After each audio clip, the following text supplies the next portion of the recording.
Yazması has ağır düşenmiş. Yine de yine ağır. Haksızlık veren ene kadırdan kaçya deydiler. Sadağan olayın ene. Sen hakta 100 gedek yazıptım öňem. 101. gedek yazayın yine. Yine de kalama almağı ele. Mecbur etti meni bir elhen çorrun deydiler.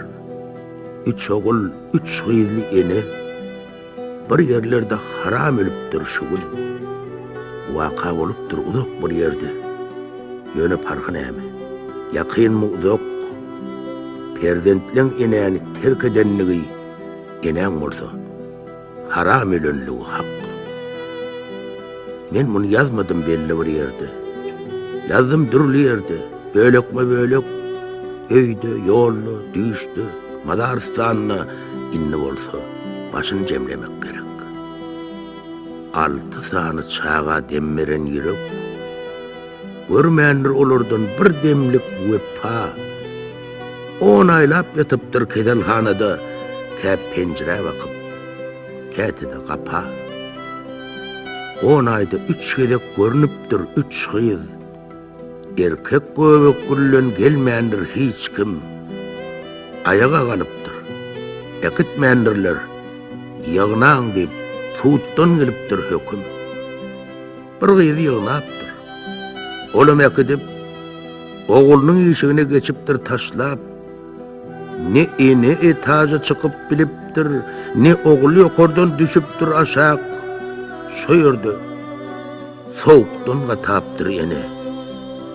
Niçik dereceye düştün sen ahlak?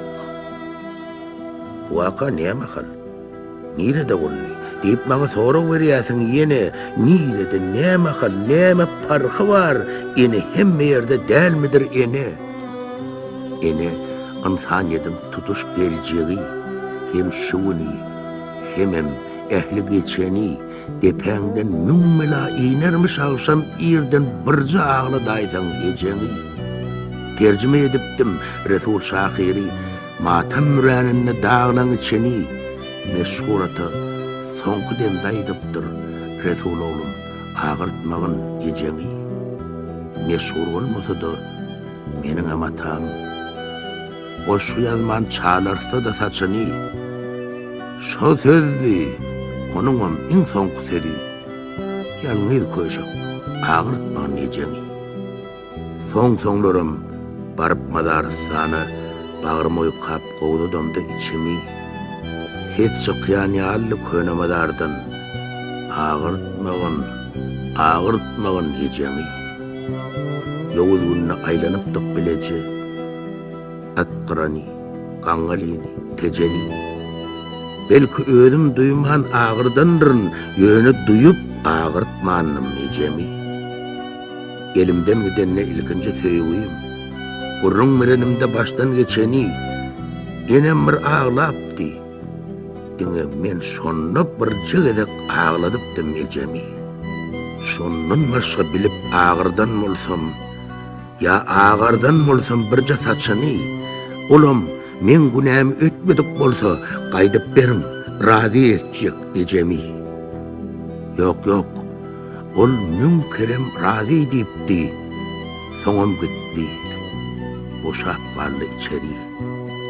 İnni ödüm vesiyyet etýän oğluma ağlatmagyn ejeni. Bu vesiyetten vesiyete geçip gowuşup bütün dünýäň oğullaryna agtyklyň dilinden çoğuluğa yetip siňsin ýuwluklaryň bagyrlaryna. Hawa 3 oğullu 3 gıyızlı ene göğsünü bitirip 6 yaprağı oları saraltman ödü saralli şunem girmeli ene toprağa. Vaka neyemekal nirede oldu deyip bana soru veriyorsun yine daştan yakınna neyeme farkı var ene hem yerde değil midir ene? Kaç bir kenarımı Volga yakası, murgap çılgözümü yoktur tapavut. altı bağlasına uzak yaş dilep, kavristana var ya, eneli tabıt. Tabıdı özgülleri götürüp var ya. Dine burnu çapık ortanca oğul 1 minut götürdü. Onunla derrev götürmekçi olsan tədeden oğul diyenlik bir koca idini itti. Tabıt devam etti. Yol niyene. Altı köşeğine. Uzak yaş dilep. Sonku öyne var ya, ak taşlı yeni. Biz nere dokuyaz, ol yaş diliye. Bir yol bilen var ya, iki kontrast. Oylandım, ölçördüm, çıkmadı başım. Köpün kıras mi, inen kıras. İneni baydak dek götürüp var yaz. Neçe bilintliğe kaldırdığımızça, göğe taşlaşyanlık bağlalarından ağramatıp, yeri çöküyordu sonuna. Tabıdın yedinde yüzler çökelli, göğe akıp barayan kara deryadı.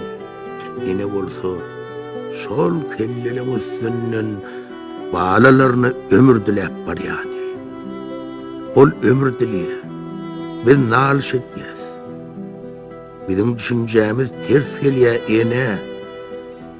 Yer ayıp, perdentler bir günah olsa, onu kimin günahı ka bir günah? Belki, hal var yanın günahıdır ol. Ol ene hakkını damağın yırtıp, koşulur okuya, inesi olsa, geday edil, kaloş yırtık. Belki, hemmemizin günahımızdır ol. Megerem, Merikan içinden dartıp, özümüz hüyroklap çıkarmalıdır. Megerem mendirin hatarda artıp. Bir denem, Merikan hatarını pertip, vazlap geçip gitti noliki maşin. Görünüp gitti, kara tumşuklu adam. Süynüp gitti, limon renkli maşin. Megerem, sol tumşuğu yazgarmalıdır. Akbalın, ak tumşuk vermeni üçün nälle 10 yıl odol caylanan enen madarın bir gedek görmeni üçün. Sol enen madarın gördük biz bir gün. Ortada çöküptür. Kaptalı hin. Komşular da dedip gelirler şu gün. Beyik oğlu işten koymadık üçün. Aylanıp görmeye madarlan için vaktim yok diyenmiş çinovnik oğul. Ey ansab, niye hili ferhede yettin, şeyli nadanları boğ ya da boğul. Tabıdı götürüp barayadı millet, şehrin küçücük köçeti bilen. Koşulun koşulya, koşulmadığım, hoşlaşıp balyadı geceti bilen.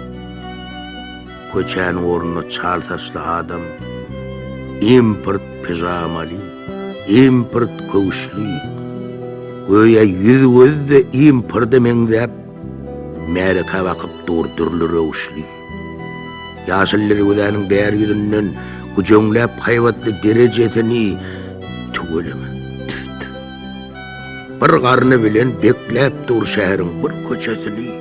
Öyle olsa bundan 7 yıl odul berip yorgunların könecesini yer yok deyip onu tavlayacağından ketege göçürdü ödecesini. Şondan meri onun havarı vardı nihe şu ketekten ne ecesinden yığınan pulu olsa haram halal ağıp da amanat depter çetinden. Megerem şolurdur. Yani biliriz. Adam kärçiliğin kerheden bodup nevis kuştun oynap, kellemiz gıdıp, kasparftan udup, karpav pıdıp, ansab basılap, vucdanı çıdıp, oğul gıydı nısı olmağa derek, olun bodulmuduk ahlağın bodup, nehe enemizin ahvalını sorap, ne de iki varmak esselam yazıp, hava okut bizdiriz, dine bizdiriz, hasret getiriyenler münglerçe ene, bir ilkinci nusku, prezentler olsa, Kapir kadın için ikinci nusku, ikinci güne. Megerem şeylidir. Şonun üçündür. Altı ağlasının ötüp günahsın, münglerin günahsın ötmeyenliği. Şöfölenme parasatlı enesin. Megerem şeylidir. Uşak günahden, halasel olsa da bu cuvan nesil, Senden görün zadın öwrenini çağa, öwreden zadyna jogap sensin. Atadan hannaslyk öwrenen ogul bolup atadan ne beterrek hannas, enesin ketege göçürer ertir. Özüňem ketekden bolmarsın halas. Hawa bir şeyledir. Belan körüy bizdedir.